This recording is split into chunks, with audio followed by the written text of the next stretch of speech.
Convido você a abrir a sua Bíblia em Atos dos Apóstolos, no capítulo 19. E eu quero falar sobre um avivamento espiritual que aconteceu na cidade de Éfeso. Mas eu não quero apenas falar deste avivamento, eu quero torná-lo mais real. Eu quero tornar esse avivamento, esse aprendizado sobre avivamento espiritual, eu quero puxar ele para a nossa realidade, para os nossos dias. E eu quero estabelecer aqui semelhanças entre um avivamento na cidade de Éfeso e um avivamento em Sobradinho, no Distrito Federal. Então eu vou repetir para todo mundo entender. O que é que nós vamos falar? Eu vou falar sobre um avivamento espiritual que aconteceu na cidade de Éfeso há quase 2000 anos. Está registrado na Bíblia, na Palavra de Deus, este avivamento está em Atos dos Apóstolos, no capítulo 19. E eu quero estabelecer semelhanças daquele avivamento que o Espírito Santo de Deus realizou lá na cidade de Éfeso. E eu quero trazer para os nossos dias e mostrar para vocês a semelhança que há daquele avivamento, um avivamento aqui na cidade de Sobradinho, mas especificamente na nossa igreja. Agora faz mais sentido, não é?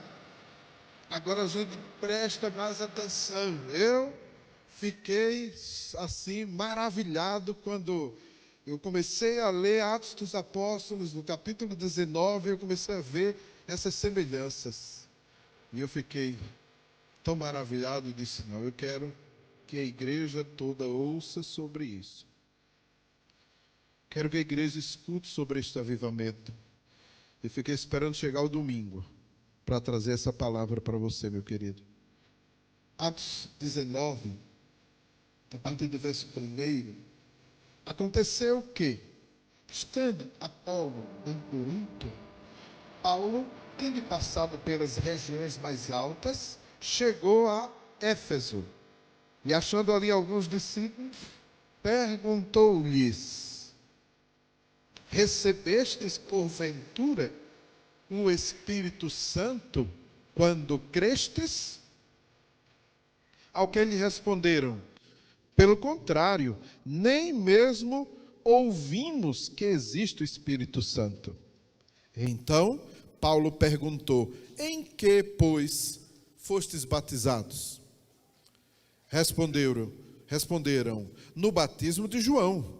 Disse-lhes Paulo: João realizou batismo de arrependimento, dizendo ao povo que cresce naquele que vinha depois dele, a saber, em Jesus. Eles, tendo ouvido isto, foram batizados em o nome do Senhor Jesus.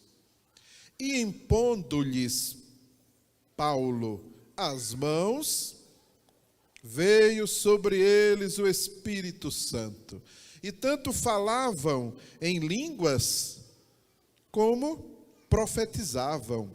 Eram, ao todo, uns 12 homens. Durante 3 meses, Paulo frequentou a sinagoga onde falava ousadamente, dissertando e persuadindo com respeito ao reino de Deus. Visto que alguns deles se mostravam empedernidos e descrentes, falando mal do caminho diante da multidão, Paulo, apartando-se deles, separou os discípulos, passando a discorrer diariamente na escola de Tirano. Durou isto por espaço de 2 anos, dando ensejo a que todos os habitantes da Ásia ouvissem a palavra do Senhor, tanto judeus como gregos.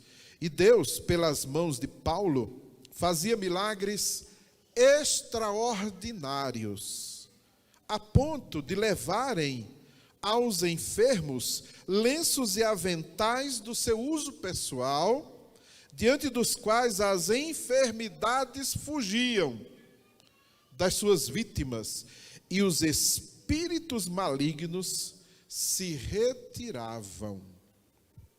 Amém. Amém. Pode manter a sua Bíblia aberta, se você preferir assim. Deixa eu falar para você, olha, a cidade de Éfeso, onde o apóstolo Paulo fundou esta importante igreja, a igreja em Éfeso. Éfeso era uma cidade estratégica. Por isso que Paulo se esforçou tanto para começar uma igreja ali. O apóstolo Paulo, na sua segunda viagem missionária, ele já tinha passado por essa cidade. E ele tinha deixado ali um casal para trabalhar. Era Áquila e Priscila. Eles já estavam naquela região e eles passaram um período ali em Éfeso. Mas não era fácil implantar uma igreja. Naquela época, não era nada fácil implantar uma igreja exatamente naquela cidade de Éfeso. Éfeso era a segunda maior cidade do Império Romano. Ela só perdia para Roma. Depois de Roma, Éfeso. Era uma cidade importantíssima, uma cidade muito rica. Então tinha um porto ali, onde recebia gente do mundo inteiro. Ela era a capital da província romana da Ásia.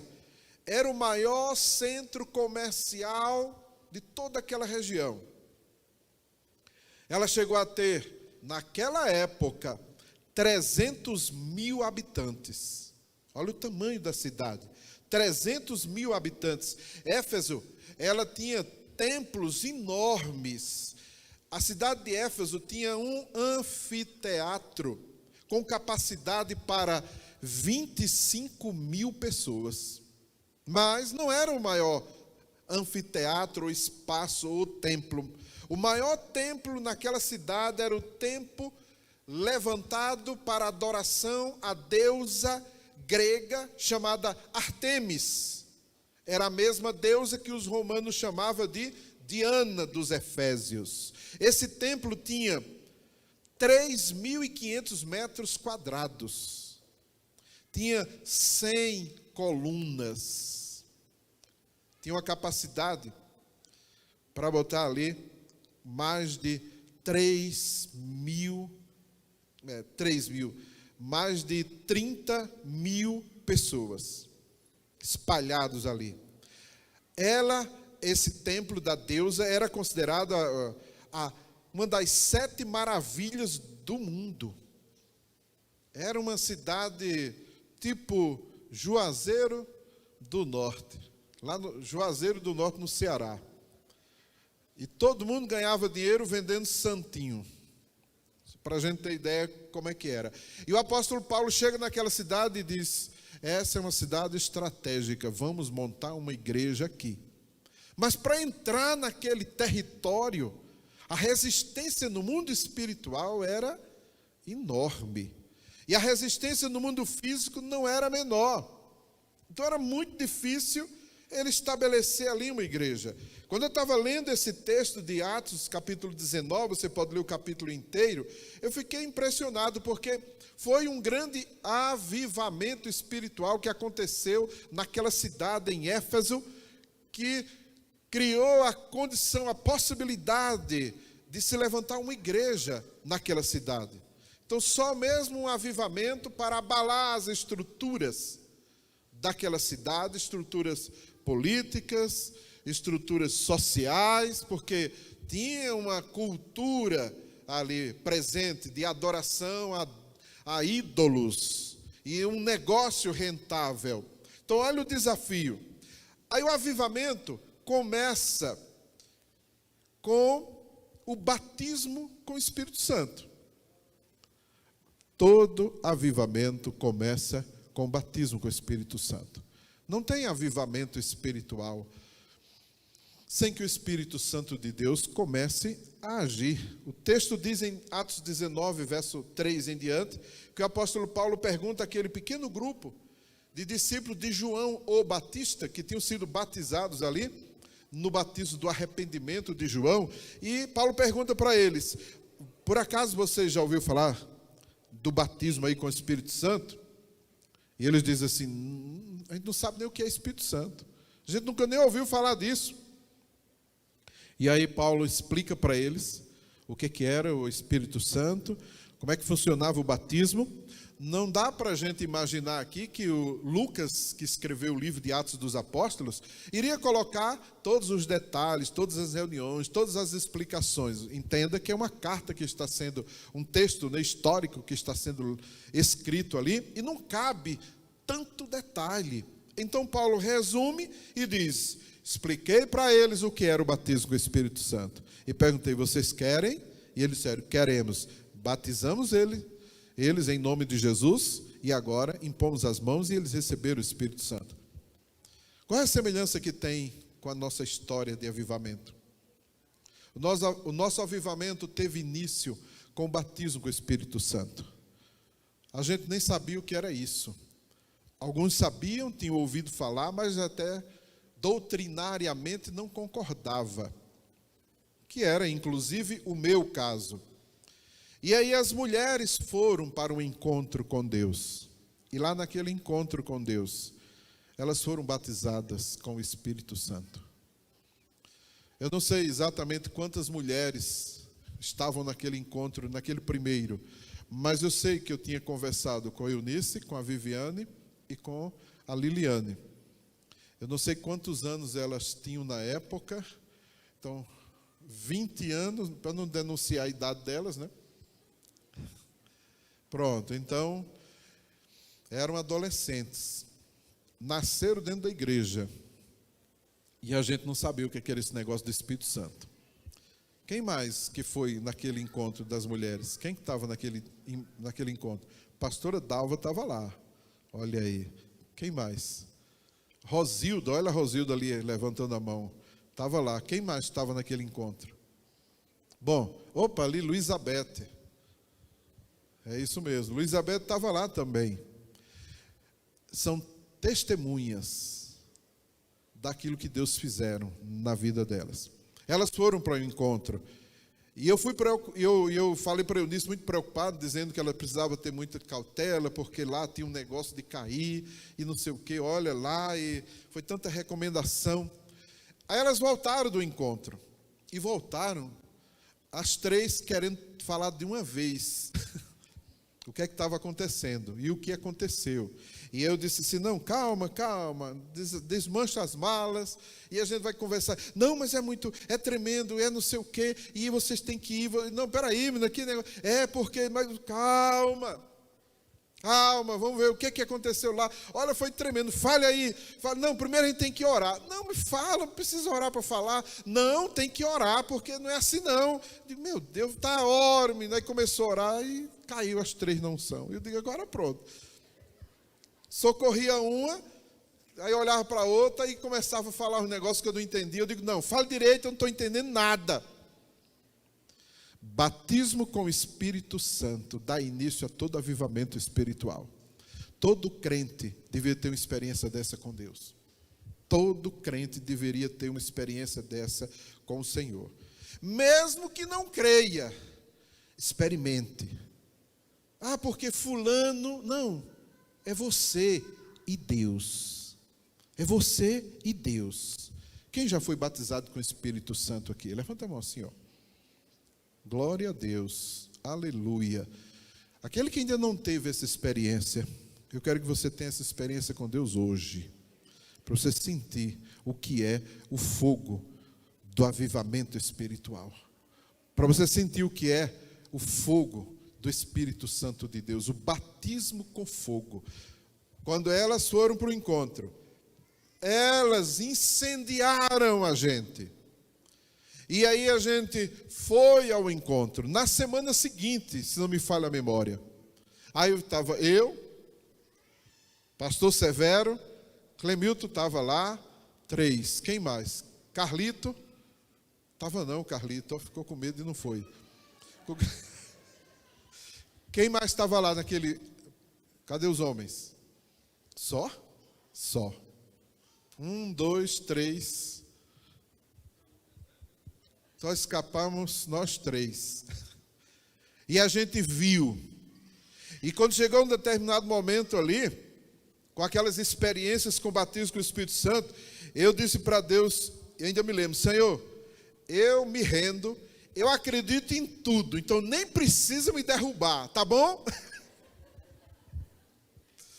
Não foi, irmão Severo, lembra? Foi um negócio assim, e teve gente que foi dizendo, eu vou, mas isso porque estava sendo quase que arrastado, né? Mas eu não vou cair. E ficou duro assim, ó. Bufo. Que experiência. E eu tentando entender o que estava acontecendo ali. E eu procurava na minha cabeça, na minha memória, tudo que eu já tinha lido, tudo que eu já tinha estudado, para eu tentar compreender o que estava acontecendo ali. O avivamento espiritual começa com o batismo com o Espírito Santo. Esse batismo com o Espírito Santo, ele continua acontecendo na nossa igreja. Porque quando a gente voltou do encontro, que a gente foi dar o testemunho, não teve mais culto, na forma... Aliás, desde aquela época, que não teve mais um culto como a gente imaginava antes, não era, Carlito? E aí, acabou, ninguém ficava mais em pé, não importava se você tinha ido ao encontro ou não tinha ido, se você acreditava ou não acreditava, a unção de Deus foi tão forte. Eu lembro que lá para as 2 horas da madrugada, a gente queria ir para casa e não conseguia. Quem que lembra desses cultos? Olha aí, Lúcia, Elizabeth, lá atrás as meninas, ó. Então, não tinha horário. E não adiantava dizer, vinha a comissão e dizia, pastor, é assim, ó, porque o culto tem que ter ordem e decência. E eu digo, concordo. O culto tem que começar às 7h30 e terminar às 8h30. Porque se passar disso, não é ordem e decência. E eu ficava, meu Deus. E eu disse, eu concordo, meu irmão. Então eu vou dar um jeito, porque eu vou terminar o culto às 7h30. 7h30 eu parava, mas o Espírito Santo não parava. E continuava o mover de Deus na igreja. E as pessoas eram caindo na unção. E eu ia fazer o quê? Como é que termina um culto desse? Quando eu vejo alguém dizendo, eita, está demorando a pregação. Não, você não sabe o que é o prazer de ficar na presença de Deus, em adoração a Ele. Quando você olha para o relógio e acha que está gastando muito tempo num culto, você precisa rever os seus conceitos como adorador. E se você tem prazer mesmo em estar na presença do Senhor. Nos avivamentos na Inglaterra, os avivamentos nos Estados Unidos, as pessoas passavam, era uma semana na unção, sem comer, sem beber. Não sei como é que sobrevivia, acho que empurravam alguma água ali, e eles não queriam sair.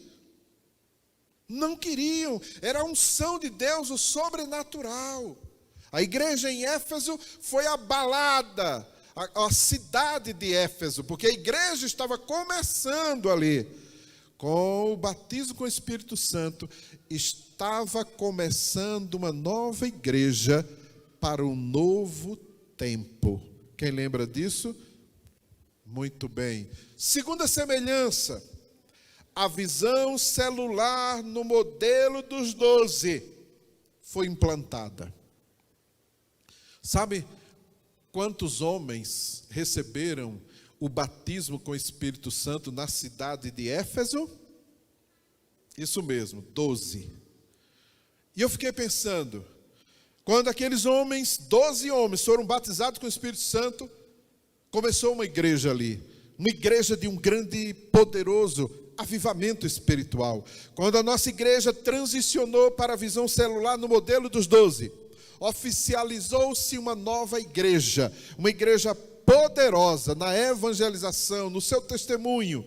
Ali começava um mover de Deus.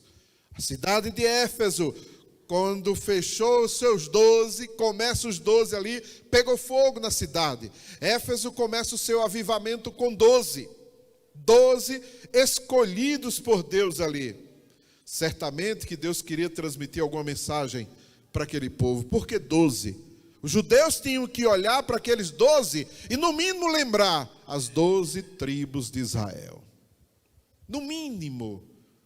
Era, quem sabe, um esforço de Deus para envolver os judeus naquele avivamento. Mas eles não estavam entendendo assim.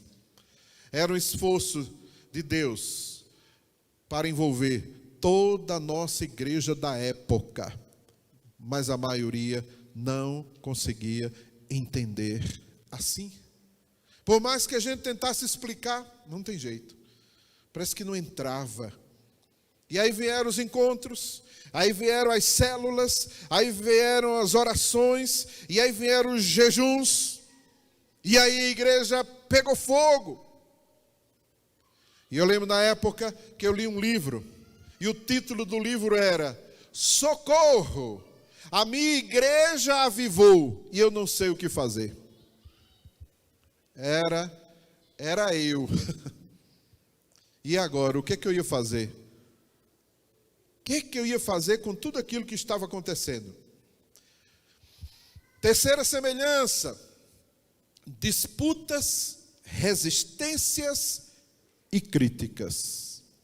Atos 19, versos 8 e 9. Durante 3 meses, Paulo frequentou a sinagoga, onde falava ousadamente, dissertando e persuadindo com respeito ao reino de Deus, visto que alguns deles se mostravam empedernidos, descrentes, falando mal. Eram empedernidos no seu coração, descrentes, e começavam a falar mal, zombar, criticar, dizer que não era de Deus, dizer que aquilo ali era palhaçada. Isso é uma palhaçada. E muitos diziam, quem inventou esse negócio foi o pastor. E eu dizia, eu inventei o batismo com o Espírito Santo. Eu inventei esse negócio. E tome crítica. E tome confusão. O avivamento em Éfeso teve muitas disputas, resistências, críticas. A cidade entrou em alvoroço. Alguns deles se mostravam, como diz o texto aqui, empedernidos e falando mal. Gastei muito tempo tentando explicar o inexplicável. Porque milagre não se explica. Por mais que você tenha conhecimento teológico, como é que você explica um milagre? A partir do momento que você explicar um milagre, ele deixou de ser milagre, porque você conseguiu explicar. Ou você crê, ou você não crê. É uma opção, e é uma decisão que se toma. Tantos testemunhos, e eu falava, irmão Severo, quantas vezes foi procurado, não era, irmão Severo? Explique isso aqui. Carlito também estava no rolo. Explique isso aí, explique. A gente foi para uma reunião numa casa, lembra, Carlito? E a casa estava lotada, era uma célula. E a casa estava entupida de jovens ali. E estava o Carlito lá no meio. E eu também estava lá. E estava lá era o Dalvimar, não era, irmão Severo? Lindomar, era o Lindomar. E aí, de repente, ninguém fez nada, era uma célula, e eu levei uma palavra, vamos orar. Quando eu comecei a orar, gente, veio uma unção naquele lugar, porque eu nunca tinha visto um negócio daquele na minha vida. Foi uma unção. E aí o Carlito deu um pulo no meio nem pediu autorização para dar testemunho do outro, né? Que negócio, né? Carlito deu um pulo lá e recebeu uma unção, a unção do helicóptero. A gente ri hoje, mas naquela época eu fiquei apavorado. Não foi, Carlito? E não tinha explicação. O Carlito rodava. E ele balançava o braço ali, que eu disse depois, meu Deus, no outro dia o Carlito deve estar com um braço que eu não sei como é que vai ser. E não ficava ninguém perto. Olha quem que leva uma pancada daquela, quem é que ficava? E o negócio foi complicando, e a irmãzinha lá da casa disse, o que é isso? Sem entender, né? Que absurdo! E eu quero negócio com ordem. E o Carlito desesperado e rodando, e eu dizia, meu Deus, e eu disse, e agora o que é que eu faço? Aí Carlito dizia, pastor, sou eu, Carlito. E eu disse, eu vou acabar com a agonia dele agora. Fechei o olho assim, abracei ele pelo meio, puf, lá no chão, no sofá, não sei nem onde foi, né, Carlito? Porque eu derrubava ele, aí Carlito foi e tocou numa pessoa que estava do lado. A pessoa, puf, caiu por cima do sofá. No Lindomar. O Lindomar tem 2,70 metros de altura. Não cabe na sala ele. Então ele caiu. E ele estava espantado assim, ó. Todo mundo estava com medo. Não ficou ninguém em pé. A confusão multiplicou para eu explicar o que era aquilo. Caiu o povo em cima de mim. Eu imagino, Paulo, diz o texto aqui, que ele fazia reunião e ele ensinava, e ele tinha escola lá que tentava na sinagoga explicar e ensinar e mostrar o poder de Deus, e as pessoas só reclamavam, só criticavam, só zombavam. Algumas pessoas diziam assim, se é de Deus, então por que tanta dúvida? Porque Deus não deixa dúvida. Se é de Deus, por que está caindo tanta gente? Aí eu dizia, eu não sei, mas eu conheço a vida dessas pessoas que estão caindo na unção. Eu conheço a vida deles. E eu não vejo de maneira nenhuma essas pessoas querendo brincar de Deus, ou muito menos zombar das coisas de Deus. Tem alguma coisa aí que eu sei que é de Deus. Eu só não consigo explicar, mas creia, isso é Deus agindo. E eu tentava explicar, argumentar. Aí, até no encontro nas mulheres, eu nunca esqueci a cena lá, as novas discípulas, ou pelo menos as meninas aí e tal, caíram na unção, falando em línguas, e tinha uma irmãzinha da igreja Assembleia de Deus, ela já tinha uns 40 anos de Assembleia de Deus, e ela ficou brava.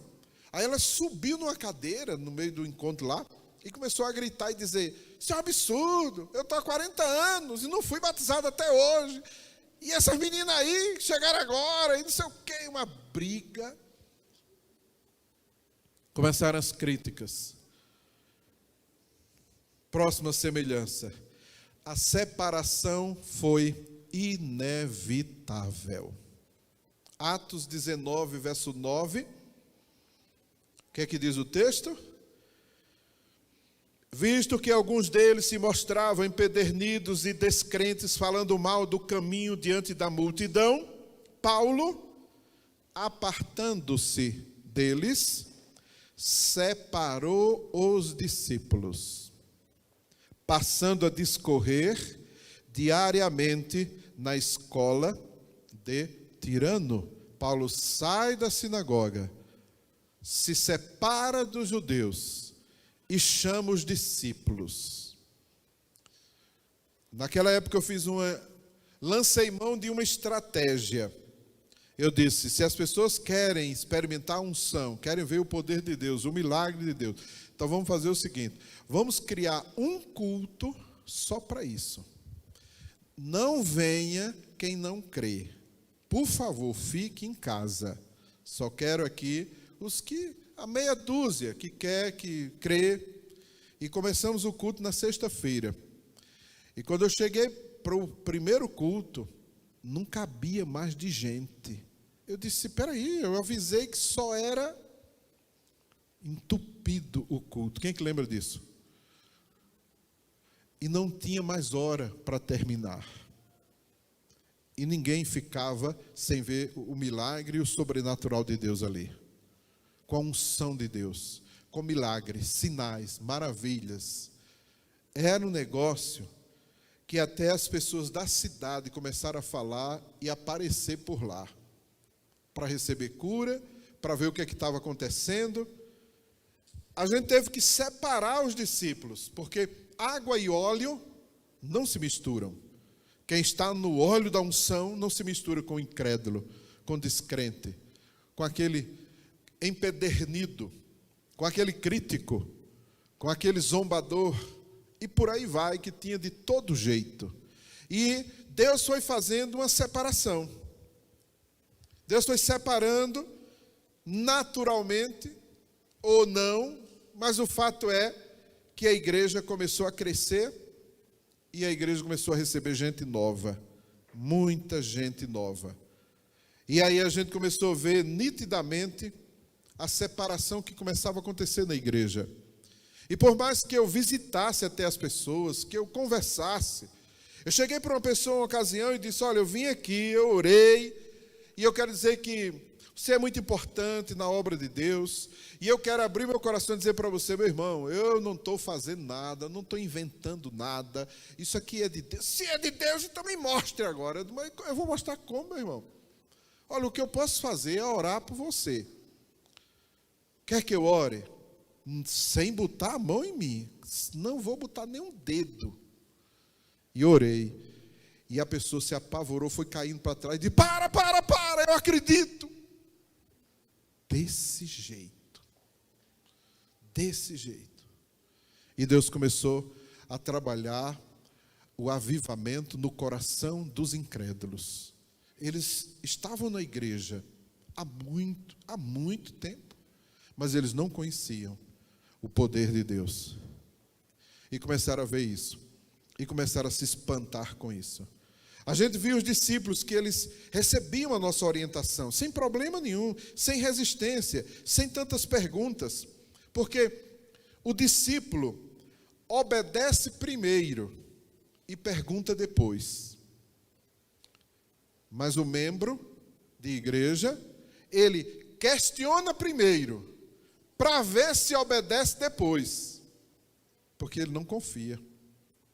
E o discípulo confia no seu discipulador. O discípulo pergunta para conhecer. E o membro pergunta para criticar. E eu vi isso nitidamente na igreja. E chegou o momento que eu disse: lavo minhas mãos. Chega. Eu não tenho que dar satisfação a ninguém do que Deus está fazendo. Se achar ruim, reclame com Deus. Eu não tenho nenhum problema na minha vida para eu estar temendo nada, absolutamente nada. Não estou manobrando, manipulando ninguém. Quem quiser, creia. Quem não quiser, não creia. Lamento. E a igreja começou a crescer mais e mais. O salmista, no Salmo 1, ele diz que os pecadores não permanecerão na congregação dos santos. Começa a haver uma separação. Eu quero dizer para você, meu querido, está chegando um novo avivamento espiritual na nossa igreja e no nosso ministério. Eu creio desse jeito. Tem um novo avivamento chegando. E eu quero dizer para você, é melhor você se abrir para o agir de Deus do que resistir ao poder de Deus, meu querido. Ainda dá para você experimentar o agir de Deus, porque Deus não mudou. A palavra de Deus não muda. E Ele continua sendo Deus. Quem crê, dá um aplauso bem forte a Ele aí.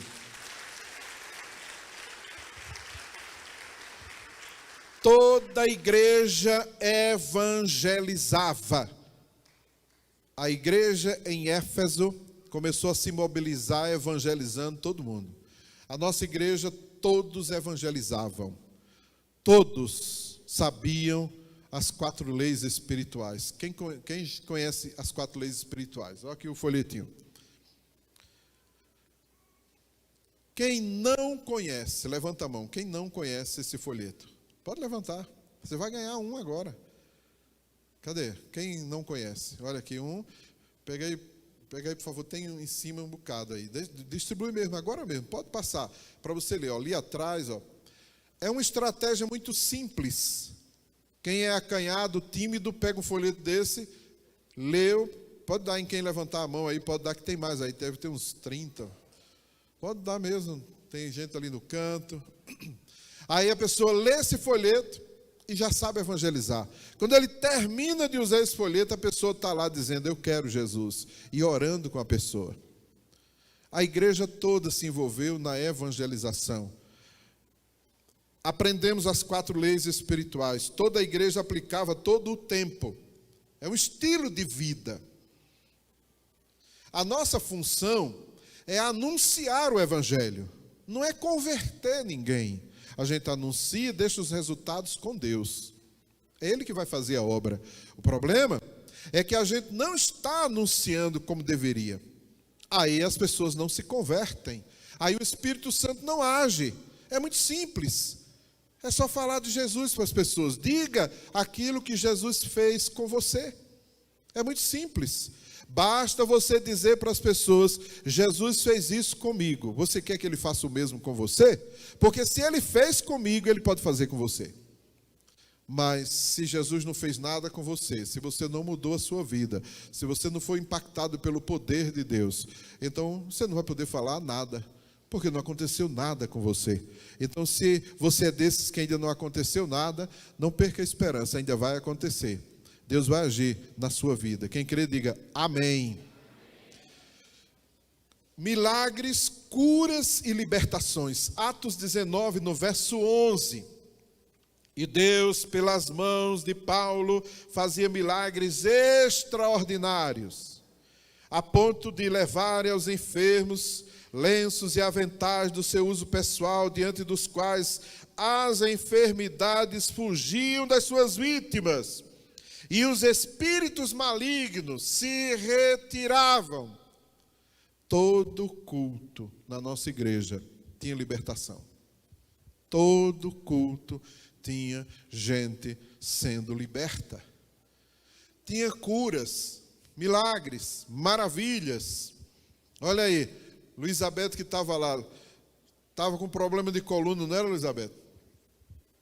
Foi foi liberada do trabalho, licença médica, e o médico queria fazer a cirurgia, não foi, Luizabeth? E disse que não garantia, ela tomava remédios fortes para controlar a dor. Oi? Tomava injeção. E aí o médico marcou a cirurgia, não foi? E ela veio para um culto. Tem quantos anos isso, Elizabeth? 10 anos. Fez a cirurgia? Está até hoje andando, caminhando e fazendo tudo. Olha só. Tem muitos milagres aí, que a gente não vai lembrando. Muitos milagres. Não só um, nem dois, nem três, nem muitos. Muitos. Lembra, Carlito? Vários. Olha aí, irmão Severo. Outro que eu nunca esqueço, já que ele está aqui. O médico disse, só cirurgia. Bico de papagaio, tinha uma meia dúzia. Não sei o que da coluna, não sei o que mais lá, e não sei o que. E só uma cirurgia e não garantiu o resultado. E irmão Severo sofrendo em casa, não podia mais nem vir os cultos. Aí uma pessoa disse para ele, vai lá no R.R. Soares, que lá tem cada cura. E aí o irmão Severo disse, eu lembro disso aí. Ele disse, se Deus, o Deus que a gente adora é o mesmo lá na nossa igreja, então o Deus que age lá, age na minha igreja. E eu vou hoje o culto na minha igreja. E o irmão Severo veio para o culto. E veio, a irmã Dalva trouxe ele quase que arrastado, segurando, e ele não conseguia andar, remédio para as dores todo o tempo, não ia mais na chácara, não fazia mais nada, e estava uma situação difícil. E aí ele veio, e aí a irmã Dalva veio e disse assim, pastor, olha, dá para o senhor ir lá, orar por ele, que tal, ele veio aqui, veio a pulso, está sentado lá atrás, não foi, irmã Dalva? E aí eu disse, tá bom, ele veio andando com dificuldade, segurando uma pessoa de um lado, outra do outro, desse jeito. E eu disse, vou orar agora. E eu botei a mão, e eu lembro o que é que eu falei naquela oração. Eu disse, Senhor, manda fogo do Espírito e queima esta enfermidade. Está lembrado, meu Severo?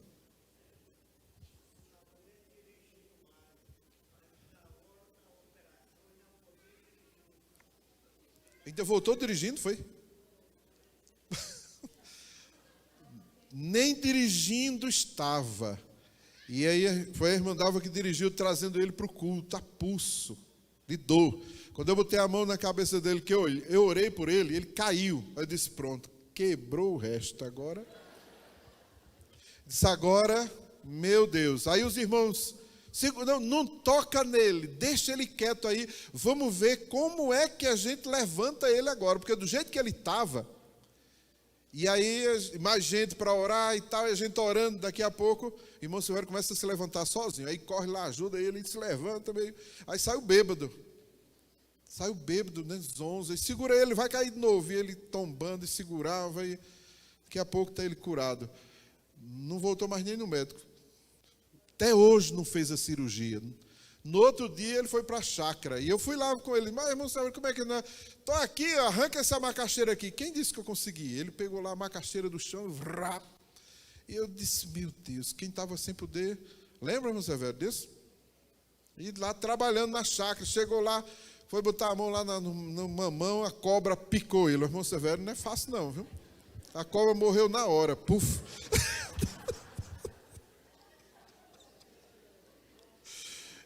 Não foi isso, Mandalva? Ah, sim. E a temperatura da perna ficou pegando fogo. E ele ainda disse, está queimando aqui, bota a mão. Eu lembro, eu botei a mão. Eu digo, meu Deus, vai queimar a calça. Realmente tudo pegando fogo. Poder de Deus, gente. Milagres, sinais. Demorou ainda a passar.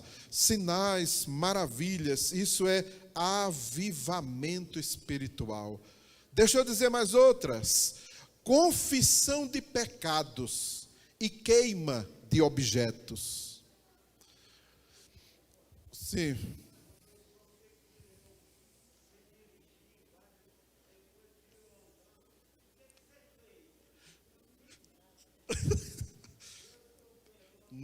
Voltou a dirigir no dia seguinte, direto, na mesma hora, até hoje, né? E olha que não podia nem fazer a cirurgia, porque... E todo mundo perguntando, o que é que fez? Não, ele não fez nada. Foi Deus quem fez o milagre. Pode se preparar para muitos milagres, sinais e maravilhas, porque o mesmo Deus que agiu naquele tempo, continua sendo o mesmo Deus da nossa igreja. E Ele continua sendo o Deus Todo-Poderoso. Ele é o Todo-Poderoso. Confissão de pecados, queima de objetos. Atos 19, versos 18 e 19. Atos 19, versos 18 e 19. Olha o que é que acontecia em Éfeso, gente. Olha o que acontecia na nossa igreja. As pessoas começavam a confessar os pecados. E não pense você que eles estavam preocupados, não. Chegavam na frente, vou dar o testemunho, olha, eu fiz isso. Eu disse, meu Deus, o que é que eu faço para controlar esse testemunho? Aí corria, que gravava os cultos. Corta. E eu sei que um dia chegou um irmãozinho lá na frente, eu quero confessar aqui meu pecado, e a esposa lá no meio. Fica em pé, fulano. Ela ficou, ó. E aí ele disse, eu quero dizer que eu te amo, mas eu quero te pedir perdão. Porque eu adulterei. A mulher não sabia. Puf, desmaiou. Corre, socorre lá a mulher. Isso mesmo. Quem é que lembra disso? Lembra, Camilton? E eu disse, não pode dar, ninguém pode. Aí chegou outro para dar o testemunho. Eu quero aqui confessar o meu pecado. Não, agora nunca mais você via Satanás, porque eu andava armado, eu roubei, fui eu que fiz. Aí confessava o crime que tinha roubado lá em Sobradinho 2. Eu meti bala, não sei quem. Meu Deus, corre. Lembra disso? Para, e corta, toma o microfone. Não pode continuar que... Você não pode produzir prova contra você mesmo. Confissão de pecados. A igreja entrou em santificação. Santidade. Se não tem santidade, não tem avivamento, meu irmão. Pode se preparar, porque Deus vai fazer uma obra tremenda na sua vida. Ele vai apressar esse processo de santidade, de santificação na sua vida. Quem crê aí? Quem está precisando disso aí? Quem está precisando disso? As confissões aconteciam. E queima de objetos. Começou o negócio de queima de objetos. Atos dos Apóstolos, capítulo 19, a igreja em Éfeso. As pessoas se convertiam, confessavam os seus pecados. Está aí o texto, ó. Pode ler, a semelhança está aí, ó. E aí o verso 19 diz, eles queimavam os livros mágicos. E a gente, ó, passamos um período fazendo fogueiras nas casas, semana após semana, queimando objeto de feitiçaria, queimando roupa, CD, revista, fita, derramando bebida. Eu fui na casa lá e o irmãozinho mostrou, olha que coisa linda eu tenho aqui. Digo, meu Deus, o que será? Quando ele abriu, uísque importado e bebida, e ele disse, eu quero me livrar de tudo isso, eu não vou vender nem dar nada disso para ninguém, porque se eu não concordo, para que eu vou dar, ou eu vou fazer dinheiro disso? Não, vamos derramar, é agora, meu irmão. Fomos lá, levamos para o quintal e começa a derramar várias garrafas, revista, queima, objeto, queima, porque isso aqui foi produto de roubo, queima, e tacando no fogo. Teve um encontro lá, que um rapaz lá precisou arrumar roupa para ele, porque ele estava pelado. Quem lembra desse encontro lá? Carlito, lembra disso? Quem que lembra disso aí? Pronto. Olha aí, o Clemildo estava lá. E aí disse, não, calma, vamos arrumar roupa para ele. Queimou tudo, não foi? E quase que ele pula dentro da fogueira. Digo, não, você não. Não, porque eu não presto. Eu sei que você não presta, mas Jesus te ama. Era um negócio de foto de namorada na carteira. Era um negócio de dinheiro para dar sorte, queima, vai tocando fogo. Isso acontecia na igreja em Éfeso. Vocês estão vendo a semelhança das coisas? Vocês estão percebendo a semelhança? Olha o que a gente vê, o texto vai dizer mais, a igreja crescia. Atos 19, no verso 20, o texto vai dizer aí, ó, assim a palavra do Senhor crescia e prevalecia poderosamente. Todas as semanas tinha gente tomando decisão por Jesus. Nas células, todas as células praticamente, toda semana, todos os domingos, as pessoas tomando decisões por Jesus. A gente chegou a batizar de uma só vez 157 ou foi 55 pessoas, se não me falha a memória. Aí 2 meses depois, outro batismo de 100 e tantos. Batismo era de 100 para lá. Não cabia mais dentro da igreja. Era uma explosão. Todo avivamento promove crescimento na vida da igreja. Se prepare, a sua célula vai crescer. Você sabe por que sua célula não está crescendo? Porque está faltando a unção de avivamento espiritual. E Deus vai derramar desta unção na sua vida. O fogo vai descer na sua célula. Quem crê aí?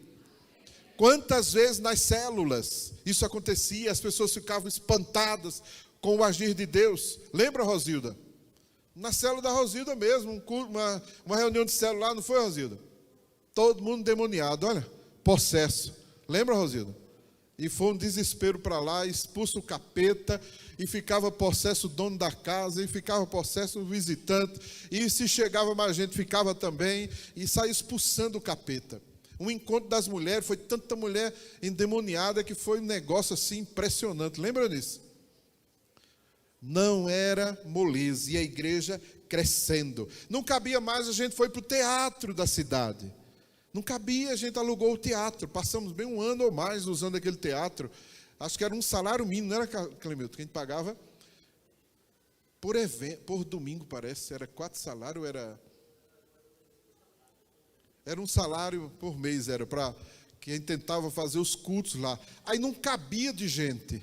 E as pessoas passavam na rua e diziam, eita, está tendo um show aí, tá, é de graça. Aí entrava. E tome gente possesso. E era um fogo de Deus, o culto demorava, não terminava mais. Aí a gente olha para a cidade de Éfeso e eles tinham um teatro lá também. E Paulo mandava palavra naquele povo ali, olha só. Quer outra semelhança? Perseguição por motivação religiosa, financeira. E eu acrescento, e patrimonial. Quanta perseguição a gente sofreu, quem lembra aí? A cidade de Éfeso, O que é que aqueles ourives disseram? Está lá o texto nos dizendo aí que um tal de Demétrio disse assim: olha, isso aqui é o nosso ganha-pão.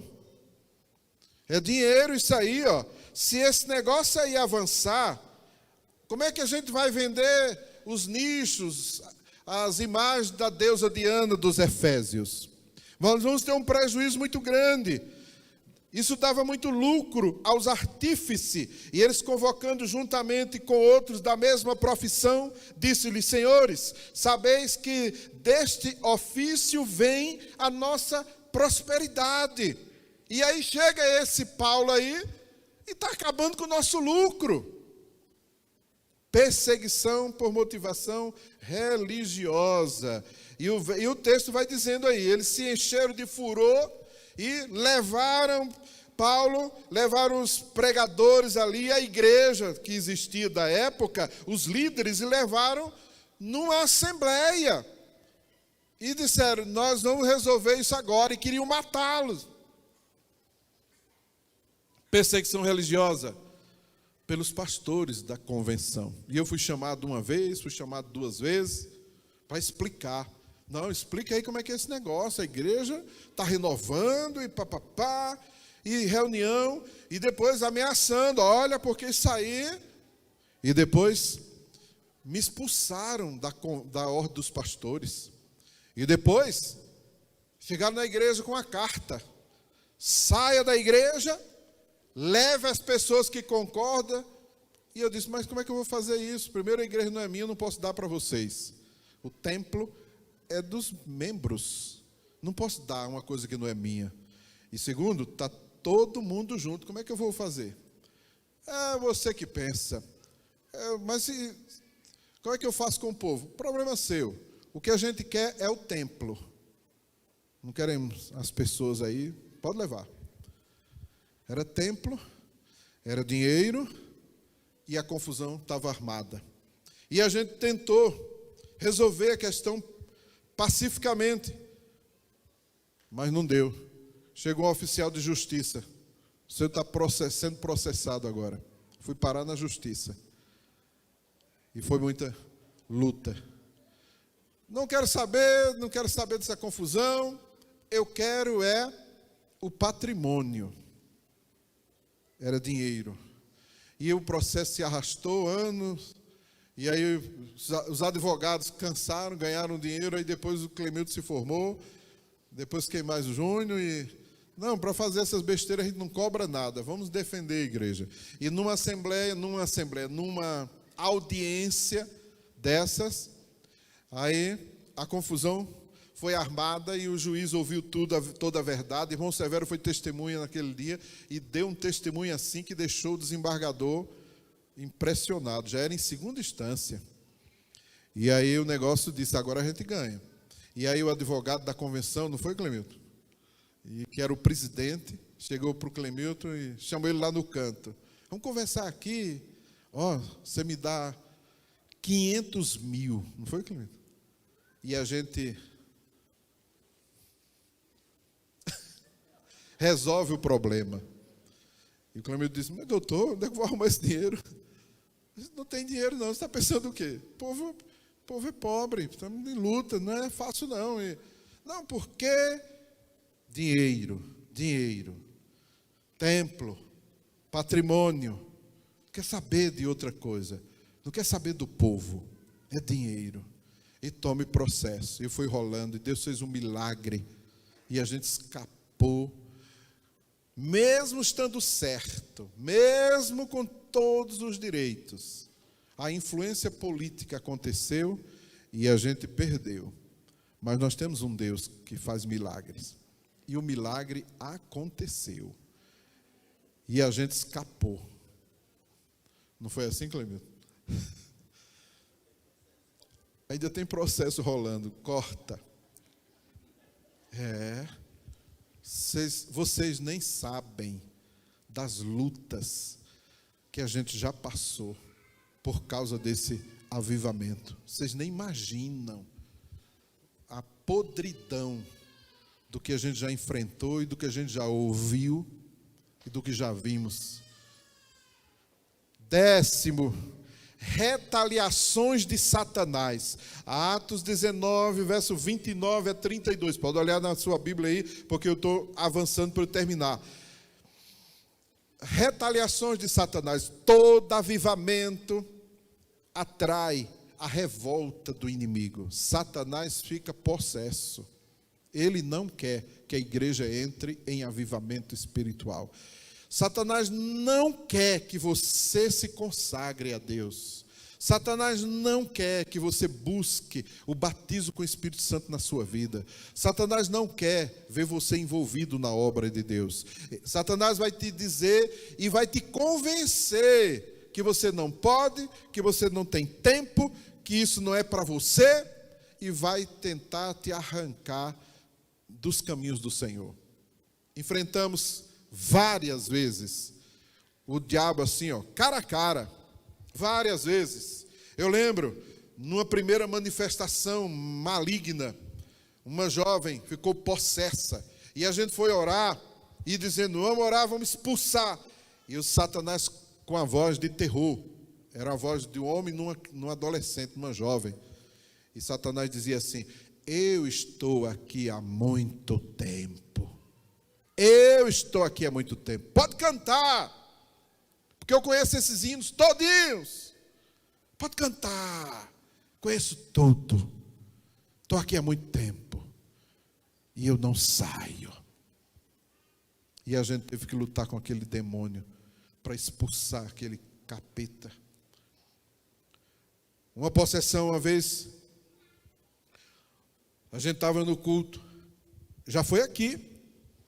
E aí eu disse, tira, porque a bagunça no culto era grande para não deixar. E eu disse, botei uns pastores, vai orar lá para expulsar esse capeta, e a gente continuou o culto. E aí o endemoniado lá fora começou a dizer, eu tenho poder, saia dessa igreja, pastor, que eu vou te dar um ministério, e você vai ganhar muito dinheiro. Não deu um ano, e o pastor saiu. Teve mais, muito mais possessões malignas. Aí depois juntou-se um líder, arquitetou sem a gente saber de nada, e juntou uma turma e saiu visitando, e eu não sabia de nada, e foram orar no monte, e orando no monte, quem vai ficar comigo, quem não vai, e depois me contaram os esquemas todinhos. Aí depois saiu o grupo todo. Demos baixa em 300 pessoas no rol de discípulos. De uma só pancada. E aí se amotinaram no templo, lembra, Milton? E eu lembro de um pastor que disse assim, eu vou ajudar e vou resolver esse negócio. Eu disse assim, não, eu vou lá conversar com eles. São meus discípulos, ora. E o pastor disse, não, não faça isso. Não vá lá. Eles estão amotinados. Eles disseram que vão tomar o templo e vão bater no Senhor, porque estão irados contra o Senhor. Eu digo, e o que é que eu fiz? Não estou nem sabendo desse rolo. E arrastou um monte. Lembra, Carlito? Temos muita história para contar, meu irmão. Muita ação maligna. Muitos demônios, principados e potestades, tentando parar o avivamento na igreja. E começou. E sai um e leva tanto, e sai outro e leva mais outro tanto, e sai, e a igreja lutando para se reerguer. E a gente lutando para pagar esse terreno. Que luta. E para construir tudo isso aqui. E só possessão maligna e demônio tentando parar a obra. Ajudar eram poucos. Mas parar a obra, tinha muita gente. E vamos orar no monte. E a oração era, a igreja vai fechar. Deus falou que vai fechar a igreja. E a igreja está aberta até hoje. Porque essa igreja pertence a Jesus Cristo, o Senhor é dele. É dele. É dele. E a igreja continua. E os escândalos também continuam. E os problemas continuam. E a gente vai se livrando de todos. E hoje, Deus separou um povo fiel, discípulos fiéis, que acreditam no avivamento. E é você esse discípulo, meu irmão. E nós vamos trazer um grande avivamento espiritual sobre a nossa igreja, sobre esta cidade. A igreja em Éfeso experimentou um grande avivamento espiritual. A igreja em Éfeso, ela cresceu muito. E ela foi responsável, inclusive financeiramente, para ajudar a obra missionária na vida do apóstolo Paulo, na vida de outros apóstolos e líderes daquela época. E a igreja conseguiu manter a obra por muito tempo. E quando o Espírito Santo de Deus falou a João, foi Jesus falando com João no livro do Apocalipse, a primeira igreja que recebeu a primeira mensagem de Jesus foi Éfeso. Apocalipse capítulo 2. Conheço as tuas obras. Jesus conhece as obras dessa igreja. Muita obra que muitos fizeram. Muito sangue, suor, lágrimas que foram derramadas para manter essa igreja, para você poder vir hoje entrar e adorar livremente ao Senhor. Muitas ofertas, muitas doações, muito sacrifício. Quantas pessoas doaram aqui de casa, de carro? Doamos até sapato. Gente ia descalço, dizendo, meu sapato é novo, eu vou vender aqui, vou doar para vocês, para a gente manter a obra. E nunca nos faltou. E ninguém ficou mais pobre porque deu, mas muito pelo contrário, prosperou ainda mais. Aí Jesus vai dizer para João no Apocalipse capítulo 2, eu conheço as suas obras. Era uma igreja cheia de obras. A nossa igreja é uma igreja cheia de obras. Muito serviço feito no reino de Deus. Muitas igrejas que foram abençoadas pela nossa igreja. Muitos pastores, apóstolos, que nós discipulamos, que nós ensinamos, que não sabia nada, e a gente foi lá ajudar, e foi gastar tempo, oração, visita, e a igreja hoje está lá de pé, outras crescendo, avançando. Tem muita obra, que você participou disso, meu irmão. É uma história que está sendo construída, e você hoje que está aqui tem a oportunidade de continuar fazendo essa obra. Aí Jesus disse para a igreja em Éfeso, eu conheço as tuas obras. Eu sei que você é perseverante e suporta provas. Nunca abandonamos a visão celular que Deus nos entregou. Suportamos provas, suportamos processos na justiça, suportamos críticas. Muita gente dizendo, o pastor ali é ladrão, ele roubou a igreja. É mesmo, e o que é que ele levou? Nada. E como é que ele roubou, gente? O que é que ele levou da igreja? Roubou a igreja, é mesmo. O povo gosta de acreditar em mentira. Ah, roubou a igreja. Primeiro eles acreditam, para depois, se tiver a outra versão, quem sabe, não é? Mas o fato é, o pastor é ladrão. O pastor roubou. Muita perseguição, muita mentira.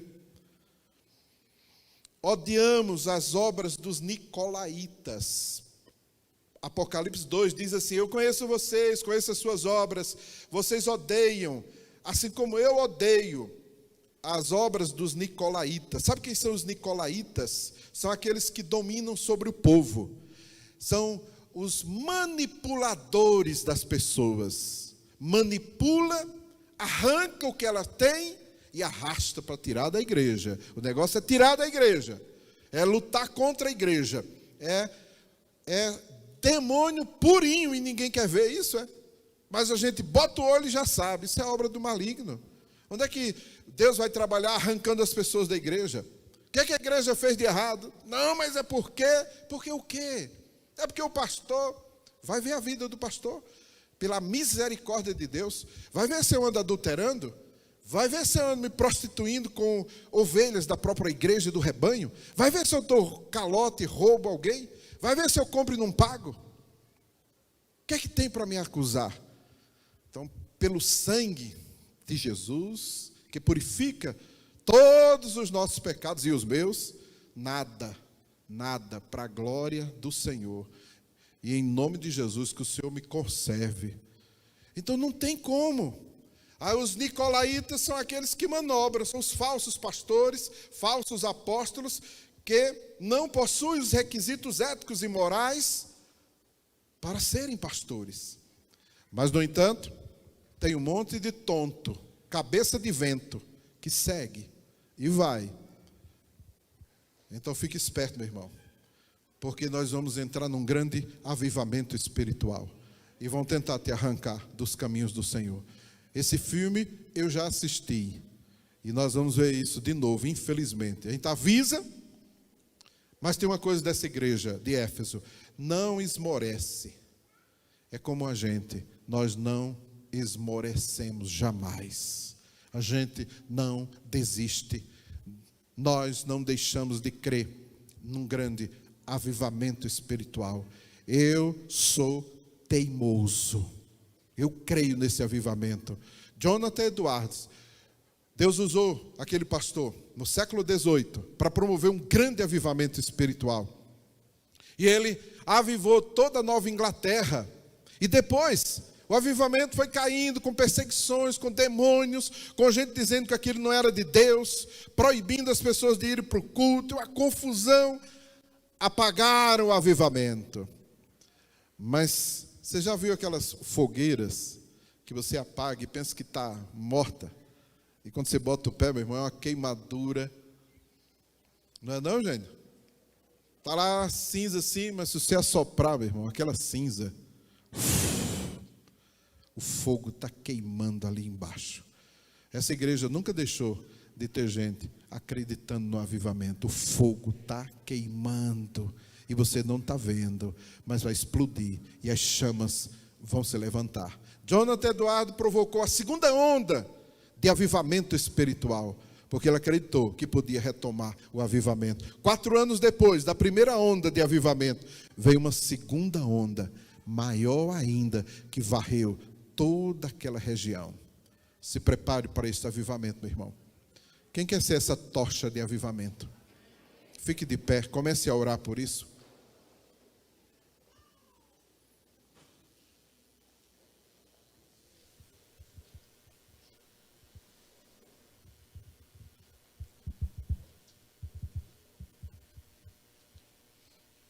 Comece a orar pelo seu avivamento espiritual. Você não precisa orar, Senhor, aviva o irmão aqui do lado, aviva não sei quem. Não. Se você se avivar, toda a igreja será avivada. Porque se cada um cuidar da sua própria vida espiritual, o fogo vai começar a descer. Se você cuidar da sua vida com Deus, você vai ver o milagre de Deus acontecer na sua vida. É assim que a igreja vai sendo avivada. É um pequeno grupo, é um irmãozinho ali, é outro acolá. Daqui a pouco, eu já vi isso acontecer. E eu quero ver isso de novo. E eu creio que Deus pode fazer esse milagre.